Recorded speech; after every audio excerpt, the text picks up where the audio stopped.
Hey there, and welcome. Let's talk about something that can feel, well, pretty complicated if you're managing diabetes: carbohydrates, or, carbs. They're our body's main source of fuel, but they also cause the most worry about blood sugar. So today, we're going to clear up all that confusion and help you find the healthy carbs that can actually work for you.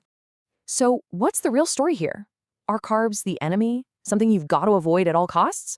Or can they actually be a helpful, even essential part of a healthy diet? That is the big question we are going to tackle right now. And that question, it gets right to the heart of what so many people experience. We can call it the carb dilemma. It can really feel like you're stuck between a rock and a hard place. And this quote just nails it, doesn't it? On the one hand, you absolutely have to watch your carb intake to manage your blood sugar. But on the other hand, cutting them out completely isn't good for you. In fact, it's not recommended at all. So, what are you supposed to do? Well, here's the basic science of it. Your body is designed to break down carbs into glucose, which is literally the fuel that keeps you going. But, and this is the big but for anyone with diabetes, they also have the most direct, immediate impact on your blood sugar levels. And that's the piece of the puzzle we really need to understand. Which brings us to probably the single most important idea we're going to talk about today. We have to bust this myth that all carbs are the same. Because you know what? They are absolutely not. And this is the main takeaway. The real goal isn't about restriction. It's not about what you have to give up. The real power comes from knowing the difference between carbs and making smarter choices. It's about swapping, not stopping. All right, just look at this comparison. It makes it so clear. Over on the left, you've got those refined carbs. Think white bread, sugary sodas, pastries. They've been stripped of all the good stuff, like fiber, so they hit your system fast and cause a really quick blood sugar spike. But then on the right, we've got what we can call power carbs. Things like whole grains, beans, all kinds of vegetables. They are packed with fiber and nutrients, which slows the whole process down for a much slower, much gentler rise in blood sugar. Okay, so that sounds great, but how are you supposed to tell these carbs apart, out in the wild, at the grocery store? Well, luckily, there's a tool for that, and it's called the glycemic index. Let's break it down. So, the glycemic index, or GI for short, all it is really is a rating system. It's a scale that basically ranks foods on how fast they're going to raise your blood sugar after you eat them. Simple as that. And you can think of it like this. The high GI foods on the left, they send your blood sugar on a total roller coaster ride, a huge spike up, followed by a sudden crash.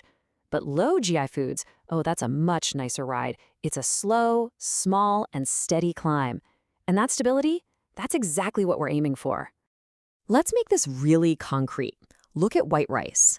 Whoa, it has a GI of around 95. That is super high, almost like eating pure sugar. Now look at lentils. Their GI is just 28. Can you believe that? They're both carbs, but they create a world of difference in how your body responds. And the best part? You don't have to walk around memorizing a long list of numbers. Not at all. You can just think of it like a traffic light.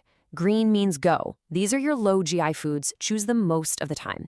Yellow means slow down. Eat these medium GI foods sometimes. And red means stop and think. These are high GI, so you want to choose them the least often. So easy, right? Okay, now that we have our GI traffic light tool, let's zoom in on one of those awesome green light categories, whole grains. So what's the big deal with whole grains? Well, for starters, all that fiber they have slows down digestion, which gives you that nice, stable blood sugar. Plus, it helps you feel full and satisfied for a lot longer. They can even help with things like cholesterol, and they reduce the overall stress on your body to produce insulin. It's a win-win-win. And get this, it's not just about managing diabetes if you already have it, it's about prevention too. The research is super clear on this. People who regularly eat whole grains have a significantly lower risk of ever developing type 2 diabetes in the first place. That is some powerful motivation right there. Okay, so we've talked a lot about the what and the why. Now for the really practical part, the how. How do you actually do this, meal after meal, day after day? Well, let me introduce you to your new best friend, the balanced plate method. Seriously, this is one of the simplest, most powerful visual tools you can use to build a healthy, blood sugar-friendly meal every single time. And the formula, if you can even call it that, is just so easy to remember. You just imagine a line down the middle of your plate. You're going to fill that entire first half with non-starchy veggies, things like broccoli, salad, green beans. Then, in the other half, you fill 1/4 with a lean protein, and the last quarter, that's for your whole grains or starchy carbs. And here's where it all comes together so easily. You don't have to completely reinvent your entire diet. It's all about making these small, smart swaps. So instead of white rice, maybe you try brown rice or barley. Instead of white bread, you grab the 100% whole wheat. Swap out that sugary cereal for a bowl of oatmeal. These little changes, they add up to a huge difference. So, as we start to wrap this up, if there's just one thing you take away from all of this, let it be this simple idea. This is the key, and it's such a positive, empowering way to think about food. This journey is not about focusing on a long list of foods you can never eat again. It's not about feeling deprived.